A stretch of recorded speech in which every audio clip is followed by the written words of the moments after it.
Trouble in the shed. The Fat Controller sat in his office and listened. The Fat Controller frowned and said, "What a nuisance passengers are! How can I work with all this noise?" The station master knocked and came in, looking worried. "There's trouble in the shed, sir! Henry is sulking. There is no train, and the passengers are saying this is a bad railway." "Indeed," said the Fat Controller. "We cannot allow that. Will you quieten the passengers, please? I will go and speak to Henry." He found Henry, Gordon, and James looking sulky. "Come along, Henry," he said. "It is time your train was ready." "Henry's not going," said Gordon rudely. "We won't shunt like common tank engines. We are important tender engines. You fetch our coaches, and we will pull them. Tender engines don't shunt." And all three engines let off steam in a cheeky way. "Oh, indeed," said the Fat Controller severely. "We'll see about that. Engines on my railway do as they are told." He hurried away, climbed in his car, and drove to find Edward. "The yard has never been the same since Thomas left," he thought sadly. Edward was shunting. "Leave those trucks, please, Edward. I want you to push coaches for me in the yard." "Thank you, sir. That'll be a nice change." "That's a good engine," said the Fat Controller kindly. "Off you go, then." So Edward found coaches for the three engines, and that day the trains ran as usual. But when the Fat Controller came next morning, Edward looked unhappy.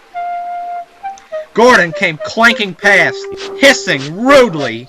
"Bless me," said the Fat Controller. "What a noise!" "They all hiss me, sir," answered Edward sadly. "They say tender engines don't shunt. And last night they said I had black wheels." "I haven't. Have I, sir?" "No, Edward. You have nice blue ones, and I'm proud of you. Tender engines do shunt. But all the same, you'd be happier in your own yard. We need a tank engine here."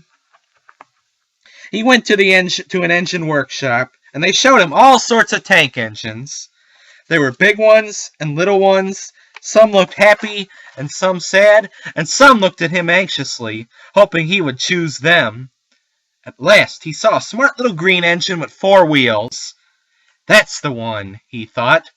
"If I choose you, will you work hard?" "Oh, sir! Yes, sir!" "That's a good engine. I'll call you Percy." "Yes, sir! Thank you, sir!" said Percy happily. So he brought Percy and drove him back to the yard. "Edward," he called, "here's Percy. Will you show him everything?" Percy soon learned what he had to do, and they had a happy afternoon. Once Henry came by hissing as usual. "Whoosh!" said Percy suddenly. Henry jumped and ran back to the shed. "How beautifully you wheeshed him," laughed Edward. "I can't wheesh like that." "Oh," said Percy modestly. "That's nothing. You should hear them in the workshop. You have to wheesh loudly to make yourself heard." Next morning, Thomas arrived. "The Fat Controller sent for me. I expect he wants help," he said importantly to Edward. "Shh! Here he comes." "Well done, Thomas. You've been quick. Listen, Henry, Gordon, and James are sulking. They say they won't shunt like common tank engines. So I have shut them up, and I want you both to run the line." "Common tank engines indeed," snorted Thomas. "We'll show them." "And Percy here will help too," said the Fat Controller. "Oh, sir! Yes, sir! Please, sir!" answered Percy excitedly. Edward and Thomas worked the line.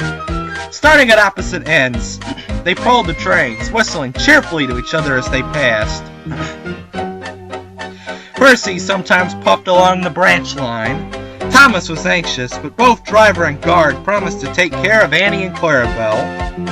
There were fewer trains, but the passengers didn't mind. They knew the 3 other engines were having a lesson.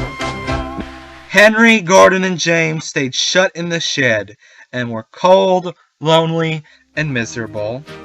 They wished now they hadn't been so silly.